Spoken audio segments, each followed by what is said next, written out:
दोस्तों crypto market की ये हालत देखकर कई लोग ये सोच रहे होंगे काश मैंने यहाँ पे बिटकॉइन के अंदर या फिर क्रिप्टो के अंदर इन्वेस्टमेंट नहीं किया होता और गोल्ड और प्रॉपर्टीज़ के अंदर इन्वेस्टमेंट किया होगा तो मेरे को अच्छा खासा यहाँ पे रिटर्न मिल जाता है। लेकिन ऐसा बिल्कुल भी नहीं होता है।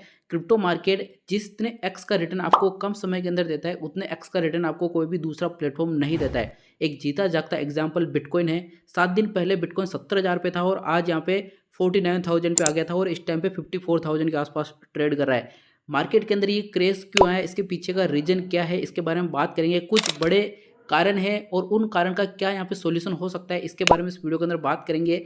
ये जो डंप आपको देखने को मिल रहा है ये कोई डंप यहाँ पे परमानेंट डंप नहीं है। बहुत ही जल्द एक बड़ी रिकवरी भी यहाँ पे होने वाली है और खुशखबरी यहाँ पे आना शुरू हो चुकी है। ईटीएफ्स की तरफ से बड़ी बड़ी बाइंग यहाँ पे देखने को मिली है। ब्लैक रॉक ने शुरुआत के 1 घंटे के अंदर लगभग 1 बिलियन के आसपास का टोटल अमाउंट इन्वेस्ट कर दिया ईटीएफ्स के अंदर। आप सोचिए इस टाइम पे जो ईटीएफ्स है वो कितना बड़ा रिस्क लेके इतनी अच्छी बाइंग यहाँ पे देखने को कर रहा है और इसका यहाँ आगे आने वाले टाइम के अंदर एक पॉजिटिव मूवमेंट भी अपने को देखने को मिलेगा। तो डिटेल में बात करेंगे मार्केट क्यों डंप हुआ है और क्यों पंप होगा, आगे क्या और सिचुएशन मार्केट के अंदर रह सकती है, क्या मार्केट यहाँ से और डाउन जाएगा। इसके अलावा आगे आने वाले टाइम के अंदर यहाँ पे यूएस के अंदर जो एफओएमसी की मीटिंग या फिर एसईसी की तरफ से और कुछ स्टेटमेंट आ सकते हैं, इसके बारे में और डिटेल में बात करेंगे। इंपॉर्टेंट वीडियो है, लास्ट तक जरूर देखना। कंटेंट आपको 10% नॉलेजेबल लगे सब्सक्राइब जरूर करना। आपका भाई आपके लिए हमेशा हेल्पफुल कंटेंट लाता है, कोई फेक अपडेट शेयर नहीं करता है। तो फ्रेंड्स शुरुआत के अंदर मैंने बोल दिया कि कोई भी पंप और कोई भी डंप यहाँ पर परमानेंट नहीं होता है। तो डंप आया और वापस रिकवर भी यहाँ पे स्टार्ट हो चुकी है। इस टाइम पे बिटकॉइन 55,000 के आसपास ऑलमोस्ट यहाँ पे ट्रेड कर रहा है और 49,200 के आसपास का इसने यहाँ पे लो लगाया। इस बीच में काफ़ी बड़ा लॉस भी यहाँ पे देखने को मिला है। टोटल अमाउंट लॉस की बात करें तो लगभग 1.1 बिलियन के आसपास का टोटल लिक्विडेशन अपने को सिर्फ बिटकॉइन के अंदर देखने को मिला है। वहीं यहाँ पे लगभग 2 ट्रिलियन के आसपास का वॉप आउट हुआ टोटल स्टॉक मार्केट से, यानी कि ऑलमोस्ट यहाँ पे इतना बड़ा क्रेज काफ़ी दिनों बाद देखने को मिला। यूँ बोले काफ़ी सालों बाद इतने कम समय के अंदर, यानी कि केवल 7-8 घंटे के अंदर ही ये कहानी पूरी पूरी चेंज हो गई। बिटकॉइन 60,000 प्लस की सीरीज में चल रहा था, वो यहाँ पे 50,000 के नीचे आ गया बिटकॉइन यहाँ पे।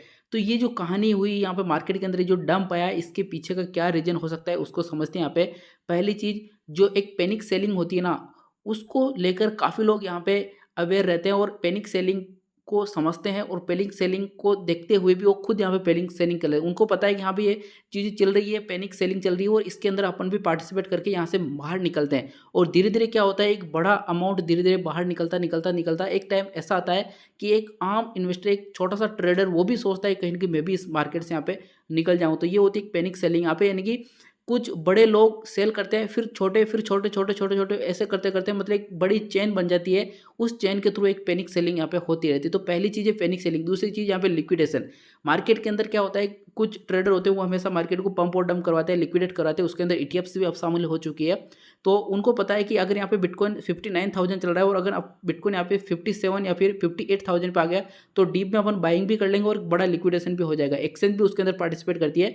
तो थोड़ा सा लिक्विडेशन इसके अंदर हुआ, उस बीच में पैनिक सेलिंग हुई है और उस बीच में यह मार्केट यहाँ पे डाउन हो गया। और इसी बीच में यहाँ पे स्टॉक मार्केट की बात करें तो वहाँ पे भी एक पैनिक सेलिंग और कुछ सिचुएशन ऐसी क्रिएट हो गई कि मार्केट से वहाँ से पैसा निकलना शुरू हो गया। और इस टाइम पे अगर स्टॉक मार्केट की बात करें, यूएस स्टॉक मार्केट की, तो 1.93 ट्रिलियन के आसपास का टोटल अमाउंट वेप्ट हो गया वहाँ से, यानी कि एक बड़ा अमाउंट यहाँ पे निकल चुका है। तो ये जो रीजन है मार्केट के अंदर पैनिक सेलिंग हो गई, लिक्विडेशन हो गया, या फिर जो ट्रेडर होते हैं वो हमेशा मैनिपुलेट करते रहते हैं। ये केवल परमानेंट डंप नहीं होते, एक टेम्परेरी डंप होता है। वो टेम्परेरी डंप यहाँ पे देखने को मिला है। कुछ और अलग अलग देशों के अंदर कुछ प्रॉब्लम चल रही है, कंट्रीज के अंदर इंटरनल प्रॉब्लम है, और तो वो भी एक बड़ा रीजन है, उसको भी अपन इसके अंदर कंसिडर कर सकते हैं। क्योंकि पिछले 4-5 घंटे के अंदर काफ़ी ऐसी न्यूज़ मार्केट के अंदर निकल के आ रही है, चाहे बांग्लादेश हो, चाहे इजराइल हो, चाहे ईरान हो, चाहे यहाँ पे रसिया हो, यूक्रेन हो, वो जो न्यूज़ है वो मार्केट के अंदर सर्कुलेट हो रही है इस बीच में। तो ये भी एक रीज़न है कि मार्केट के अंदर ये जो यहाँ पे सिचुएशन बनी है डाउनफॉल की, वो अपने को इसके अंदर साफ साफ देखने को मिली है।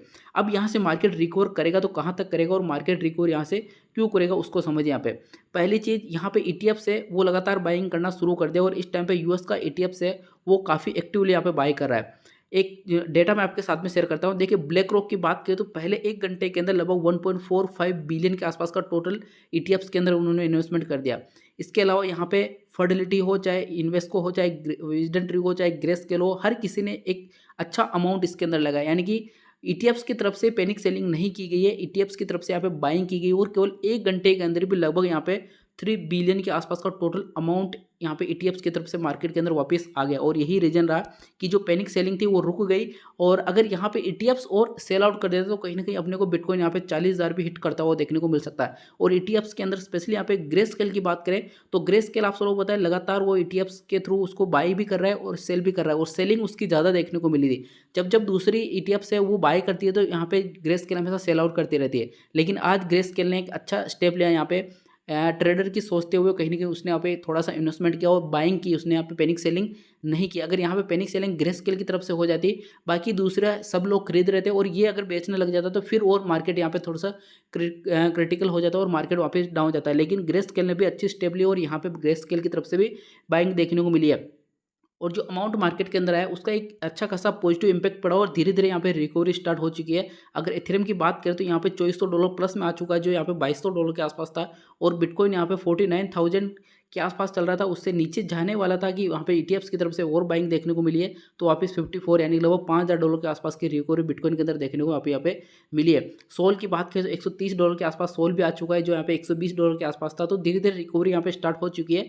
अब यहाँ पे टेंशन लेने की जरूरत नहीं है। जिसमें क्रिप्टो के अंदर आपने होल्ड रखा है उसको होल्ड रखिए, ज़्यादा अब टाइम नहीं लगने वाला है। बहुत ही जल्द अपने को बिटकॉइन वापस यहाँ पे 60,000 के आसपास या फिर 55,000 प्लस की सीरीज में अपने बिटकॉइन वापस देखने को मिलने वाला है। कोई बड़ी नेगेटिव न्यूज़ अगर नहीं आती तो इस बीच में अगर मार्केट वापस थोड़ा सा डंप भी आ जाता है, यहाँ पे अगर $1,000 वापस बिटकॉइन की प्राइस डंप भी हो जाती है तो भी वहाँ पे पैनिक सेलिंग नहीं करनी है, थोड़ा सा और होल्ड रखना है। इतना होल्ड यहाँ पे रखा हुआ था। और जो लोग स्पेशली फ्यूचर ट्रेड करते हैं तो इस टाइम पे काफ़ी ज़्यादा रिस्क है, थोड़ा सा वेट कीजिए, मार्केट को स्टेबल होने दीजिए, उस बाद में अपन यहाँ पे फ्यूचर ट्रेड लेंगे, चाहे वो लॉन्ग हो चाहे शॉर्ट हो। तो थोड़ा सा यहाँ पे पेशेंस रखना है।